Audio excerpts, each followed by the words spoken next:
한여름날 어느 작은 마을에 철학을 좋아하는 토끼가 살고 있었어요. 그의 이름은 스피라고, 그는 스피노자의 철학에 관심이 많았죠. 스피는 마을의 동물 친구들과 자연 속에서 스피노자의 범실론에 대해 이야기하는 것을 좋아했습니다. 어느 날 스피가 초원에서 풀을 뜯고 있는데 호기심 많은 다람쥐 찰리가 다가와 물었어요. 스피, 너는 왜 항상 그렇게 자연을 바라보며 깊은 생각에 잠기는 거야? 스피는 미소를 지으며 말했어요. 찰리, 이 세상은 신비로 가득 차 있거든. 스피노자는 자연과 신이 하나라고 했지. 우리가 지금 밟고 있는 이 땅도, 머리 위로 흐르는 구름도, 우리의 몸도 모두 신의 일부란다. 찰리는 고개를 갸우뚱하며 물었어요. 그게 무슨 뜻이야? 그럼 우리는 모두 신이 된 거야? 그렇다고도 할 수 있지? 스피가 대답했어요. 스피노자에 따르면 우주에 존재하는 모든 것은 하나의 거대한 실체의 표현일 뿐이야. 그래서 우리 개개인도 그 실체의 일부고, 우리가 보내는 매 순간이 그 실체의 다양한 모습인 거지. 이에 호기심 많은 여우 레오가 대화에 끼어들었어요. 그러면 스피, 우리는 왜 서로 다른 모습으로 존재하는 거야? 모두 같은 실체라면서. 스피는 잠시 생각에 잠기다가 설명했어요. 우리는 모두 같은 실체의 일부분이지만 각기 다른 양태로 나타나는 거야. 마치 같은 나무에서 다른 열매가 열리는 것처럼. 스피노자는 신, 즉 자연이 무한한 속성을 가지고 있다고 했어. 우리는 그 속성의 서로 다른 표현이지. 아이들의 눈은 호기심으로 반짝였어요. 그때 똑똑한 까마귀 코라가 말했어요. 그래서 우리가 서로 조화롭게 살아야 하는 이유가 그거구나. 우리는 모두 같은 실체의 부분이니까 서로를 존중하고 자연을 사랑하며 사는 게 중요하겠네. 스피는 흐뭇하게 고개를 끄덕였어요. 맞아, 코라. 그래서 스피노자는 우리에게 사고의 중요성을 강조했어. 신과 자연의 본질을 이해하고 진정한 행복을 추구하는 삶 말이야. 마을 동물 친구들은 스피의 말을 듣고 저마다 생각에 잠겼어요. 그들은 이해할 수 있을 듯 없을 듯한 깊은 철학의 의미를 느꼈고 서로를 바라보는 시선과 자연을 대하는 마음가짐이 조금씩 달라졌어요. 이후로 그들은 자연에서 일어나는 작은 일조차도 경이롭게 바라보게 되었고 서로를 좀 더 아끼고 사랑하며 살아가기 시작했답니다. 그 마을은 스피의 이야기 덕분에 사랑과 이해로 가득 찬 곳으로 변해갔고 스피노자의 범실론은 그들의 삶 속 깊숙이 스며들게 되었어요. 두 번째 이야기, 옛날 옛적 아주 먼 숲속에 지식의 숲이라고 불리는 곳이 있었습니다. 이 숲은 신비롭고도 불가사의한 힘으로 가득 차 있었으며 이곳에 들어온 사람들은 각자 다른 경험을 통해 지혜를 얻는다고 전해졌습니다. 이 숲의 중심에는 순백의 슬레이트가 놓여 있었는데 이 슬레이트는 이곳에 방문한 사람들의 경험을 기록하는 마법의 힘을 가지고 있었습니다. 어느 날 한 젊은 청년인 에밀이 이 숲을 찾아왔습니다. 에밀은 늘 세상의 지식과 지혜를 갈구하며 더욱 성장하고자 하는 열망을 가진 사람이었습니다. 그는 지식의 숲이 그의 갈망을 충족시켜줄 것이라는 희망에 부풀어 있었습니다. 숲에 발을 들이자마자 에밀은 모든 것이 처음 보는 것 투성이인 낯선 풍경에 압도되었습니다. 산들바람이 불어와 나뭇잎들을 흔들었고 나무들 사이로 햇살이 반짝이며 쏟아져 들어오고 있었습니다. 에밀은 천천히 걸으며 이 신비로운 환경을 탐험하기 시작했습니다. 얼마 지나지 않아 에밀은 숲의 중앙에 있는 순백의 슬레이트를 발견했습니다. 그는 호기심에 차그 위에 손을 얹었고 그 순간 슬레이트는 빛을 발하며 그의 머릿속으로 다양한 이미지와 경험을 전해주었습니다. 이내 그의 눈앞에 다채로운 장면들이 펼쳐지기 시작했죠. 에밀은 어느새 자신이 한 농부의 아들로 자라난 작은 마을에 있었습니다. 그는 토양을 갈고 씨앗을 심고 햇살 아래서 작물들이 자라는 과정을 경험했습니다. 땀방울이 맺히는 이마를 닦으며 그는 노력의 가치와 자연의 이치를 몸소 깨닫게 되었습니다.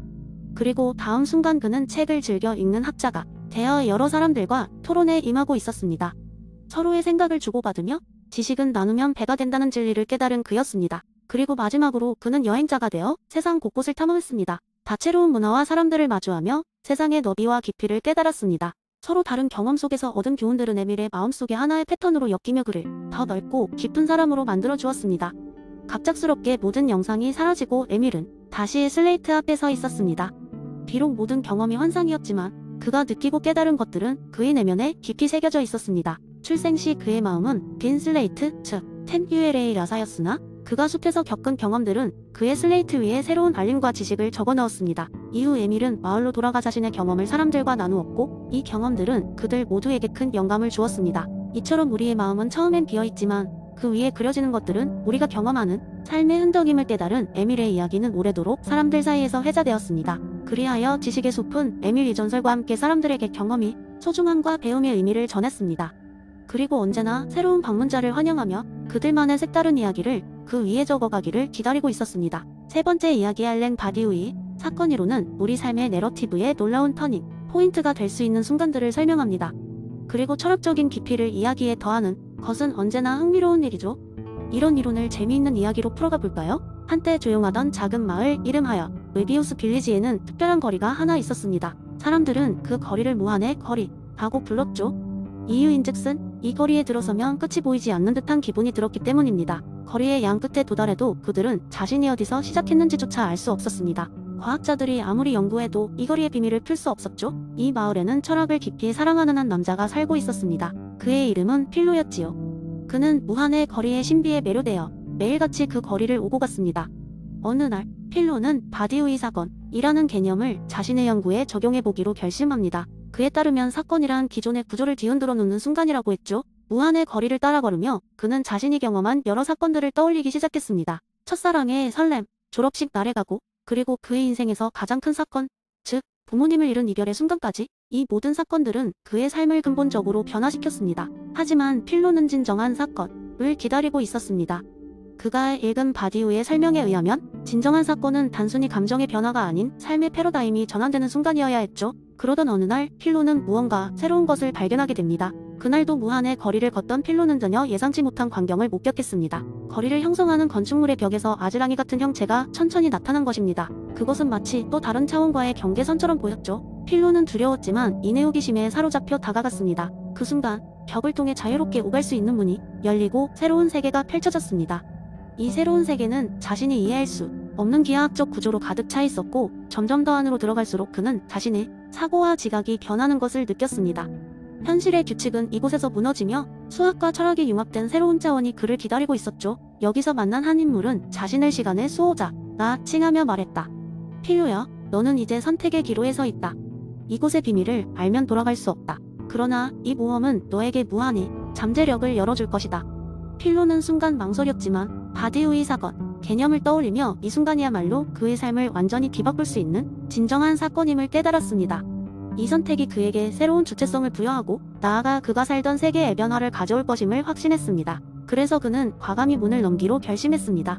그 순간 그는 기존의 구조들을 벗어나 진정한 의미의 새로운 가능성과 맞닥뜨린 것입니다. 이 사건 후 필로는 무한의 거리의 비밀을 마을 사람들에게 전하며 사람들로 하여금 자신들의 삶에도 일어날 수 있는 사건들을 마주할 용기와 준비를 하도록 격려했습니다. 마을은 그 후로 새로운 차원의 확장을 기다리는 살아있는 존재들이 되어갔습니다. 결국 필로는 바디우이 사건 이론을 계승하여 마을 전체에 진리의 순간들을 선물한 자가 되었습니다. 그의 이야기는 길고 긴 무한의 거리와 마찬가지로 독자들에게 깊은 여운을 남기며 끝이 없음을 깨닫게 해주었습니다. 네 번째 이야기, 길버트 하먼 예술 명적 추론 이론을 바탕으로 한 대학 캠퍼스에서 일어난 재미있는 에피소드를 소개하겠습니다. 한적한 대학교 캠퍼스에서 수업이 끝난 어느 날 오후 학생들 사이에 갑작스러운 소문이 돌기 시작했습니다. 캠퍼스 중앙에 위치한 아름다운 연못에서 매일 오후 3시만 되면 신비한 음악 소리가 들린다는 것이었습니다. 학생들은 이 음악 소리가 어디서 나오는지 궁금해하며 온갖 추측을 하기 시작했습니다. 처음에는 누군가 연못 근처에 숨어 스피커를 통해 장난을 치고 있다고 생각했습니다. 그래서 몇몇 학생들이 오후 3시가 되기 직전 의심스러운 인물을 찾아 연못 주변을 샅샅이 뒤졌지만 아무것도 발견하지 못했습니다. 그 다음 가능한 설명으로 근처 건물에서 음악을 틀고 있다는 의견이 나왔습니다. 그러나 시간을 맞춰 모든 건물을 돌아본 결과 음악이 나오는 어떤 단서도 찾을 수 없었습니다. 이쯤 되자 학생들 사이에서는 이 현상이 귀신의 장난이라는 흥미로운 소문이 떠돌기 시작했습니다. 왜냐하면 캠퍼스는 오래된 역사를 가지고 있고 여러 전설이 존재하기 때문이었습니다.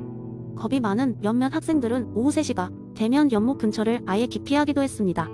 이 문제를 해결하고자 하는 한 호기심 많은 철학과 학생 지훈이가 나섰습니다. 그는 설명적 추론의 관점에서 이 미스터리한 사건을 분석해보기로 했습니다. 여러 가능성을 놓고 고민하던 지훈이는 연못 근처에 있는 오래된 벤치를 유심히 살펴보다가 중요한 힌트를 발견했습니다. 벤치 아래에는 작은 구멍이 몇 개 뚫려 있었고 그 구멍은 연못과 연결되어 있는 것처럼 보였습니다. 지훈이는 자신의 발견을 바탕으로 캠퍼스 시설관리부에 문의하였고 이내 진실이 밝혀졌습니다. 연못에 사는 물고기들에게 매일 일정 시간에 자동으로 먹이를 주는 기계가 설치되어 있었던 것입니다. 이 기계는 작동할 때 휘파람 소리와 비슷한 소리를 발생시키는데 마침 그 소리가 음악처럼 들렸던 것이었습니다. 결국 지훈이는 이 설명을 통해 신비한 음악 소리의 출처를 밝혀내었고 이 사건은 캠퍼스의 전설적인 미스터리에서 재미있는 해프닝으로 전환되었습니다. 지훈이는 이 사건을 통해 설명적 추론이 어떻게 일상적인 문제를 해결하는 데에 유용한지를 몸소 체감할 수 있었습니다. 학생들은 이제 오후 3시가 되면 연못 근처에 모여들어 음악 소리를 들으며 웃음을 터뜨리곤 했고, 계절이 바뀌어 연못가의 풍경이 달라질 때마다 새로운 추측을 덧붙이며 즐거운 시간을 보냈습니다. 물론 지훈이의 이름은 이 사건 덕분에 캠퍼스의 전설적인 인물로 회자되었답니다.